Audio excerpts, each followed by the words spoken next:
So me and other Halo fans have been really struggling with Halo Infinite because of its lack of content and features to keep it running in the long run. But finally, the developers 343 have dropped a few pretty good nuggets, translating information about their next expansion, which is Season 2 of the game. The big question is it enough to bring me and other people back to the game? Let's talk about it. Hey, it's Tony from Samurai Kibiji, which I like to talk about some hype gaming stuff with you and see what's going on in your world. Let me know what you've been playing. Now, some of these things aren't going to be launching with Season 2, like right out of the gate, but some of them are. And the ones that are, I admit, has me very intrigued. The biggest things that will be available, it sounds like at least at the start of Season 2, is the Battle Pass and progression stuff. Thank God for some of these updates. First off, Season 2's free track, like the free one, you know, you get to pay for the premium battle pass and you get to do the free battle pass. The free progression is going to have way more customization. That was a massive problem with Season 1's battle pass for like on the free side of things. It was, even the paid one, it was just BS. It was a ton of just double XP challenge swap, double XP challenge swap, double XP challenge swap. It just made it not motivating to work towards it. And even when people got through the whole thing, it was like more than half of it wasn't really even unlocking anything, but unlocking stuff to help you unlock stuff. So it's great to hear that the free one is going to have a lot more to unlock for the people that just do that. But for those that do the premium one, 343 is saying that you can earn 1,000 credits.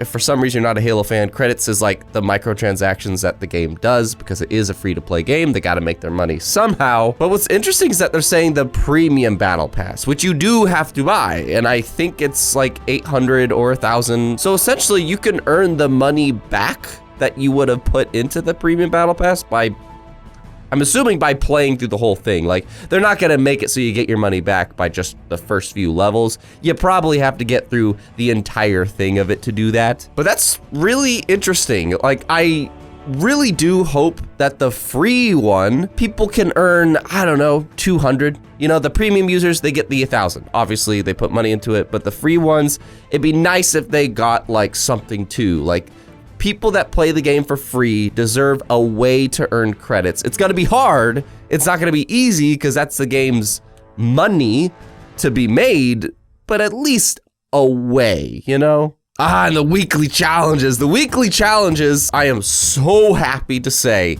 they are improving those drastically. Okay, maybe I should not say drastically, but it's definitely improved because they want it to focus more on the high value cosmetics to unlock. Because every week, you know, if you do all the challenges for the week, you can unlock sometimes crappy stuff like here's an emblem, here's a background thing. No. Don't do it. People don't want to work towards that. So what they do, just like a YouTube channel or a website or whatever, you flush out the thing that brings people back. So what do? They're making it a lot of high value cosmetics like visors, color codings, stances, who knows, maybe even like chest pieces. The point is stuff that is much more motivating to work towards, and that helps to bring people back and stick with the game because they're excited. Like, oh, what's this week's cosmetic that I could potentially work towards? And as much as that is exciting, it's not something personally I feel people should always be returning to the game for. The weekly cosmetics can't be the reason people come back. Yes, fun gameplay is great. Yes, something to work towards cosmetically is great, but there has to be some kind of actual other progression that's just always there other than the battle pass. Because that's temporary too. But we luckily have an answer to that because they say either later this season or down the line, they do have a career progression system in the works. They want to nail it right out of the gate though, which I agree. It can't be weird, you know, starting out, but yeah, they're gonna have a career progression system. I'm assuming that'll be something similar to like Master Chief Collection. That is just something you are always working your way through.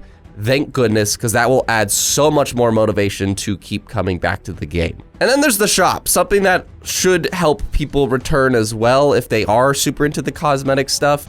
But the shop is always just a weekly thing. It's always just this page of, I don't know, maybe 4 to 6 different items or stances or something, and it's hardly ever rotating. But they do see the feedback, and at some point in the future, they are saying they want to make that page rotate much more frequently. Great, do that. That is exactly what Fall Guys does. That's the reason I love Fall Guys, because every time I log on to it, every day is different. Every day the shop is different. Great. They're also looking into the potential, at least, they didn't directly confirm it, but the potential of having another page on the shop, which would just add more diversity, and getting specific items from bundles instead of having to buy the bundles.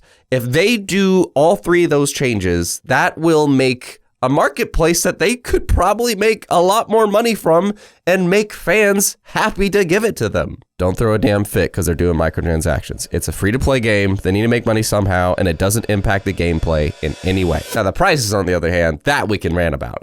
Not to mention another problem Season 1 had, which was kits. Like, when you bought a kit of these sports teams that looked like the best armors, honestly, at least the best armor coatings. They were shiny, they were clean, they weren't all dusty and overly textured like the base game has. But people can't change the outfit. I have friends I know that bought the sports team coatings and they were ticked because they couldn't just make their arm that or just their shoulders or whatever. But they're looking into ways of making the kit have individual pieces that you could put on and off.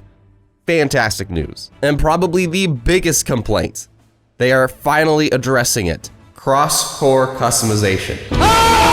Every armor was stuck with, if you had this shoulder pad and this coating, it had to be on this specific set, this specific armor core.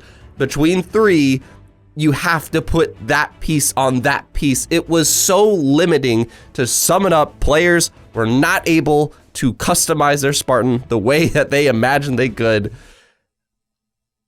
And they're working on that. It's a big programming mountain to climb, basically, but they're going to at least start with things like at the center, like your visor, your chest, your helmet, and the armor coating as well. Thank goodness for the armor coating, man. And yeah, last week they had a whole thing talking about like gameplay improvements. Like, you know, they're gonna kind of nerf the melee systems, improve certain vehicles. Like, all that stuff's great. I personally think the gameplay is just fantastic though, so if you just keep tweaking it, it just makes it more better. I care more about this stuff because this is the stuff that a lot of people complained about. It wasn't the gameplay. It was never the gameplay. The gameplay is awesome, just little tweaks here and there.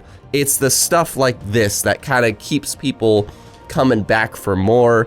And there's gonna be more maps as well. Really only 2. I wish there was more modes, and you get to see a glimpse of those modes between King of the Hill, Last Man Standing, and another one. But you see a glimpse of those in the new teaser trailer they put up today. It's literally just like a 30-second quickie thing in which it looks like there's a glimpse of King of the Hill. You get to see some of the new armors if you freeze frame it. And of course the 2 new maps.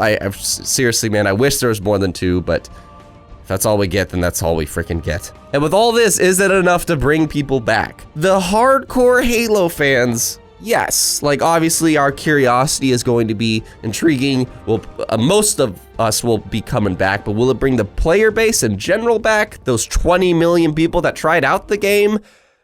No. The only way they can do that is if 343 and Xbox really start vamping up the marketing. Give the fans and maybe some other people this vidoc to really go over what's in the season and what their mindset was behind it and stuff. Like, a vidoc is what you need. Videos is what you need. And of course, at some point, there'll be the full trailer version of this teaser. But instead of just putting it out there on the internet one day, there's gotta be some kind of Xbox show that a lot of people will be watching to see what gets announced and stuff. Similar to like PlayStation's State of Play and Nintendo Directs, Xbox needs one of those where the details of like how, why, what they should do during it is right here. But let me know what you think of Season 2 of Halo Infinite down in the comments.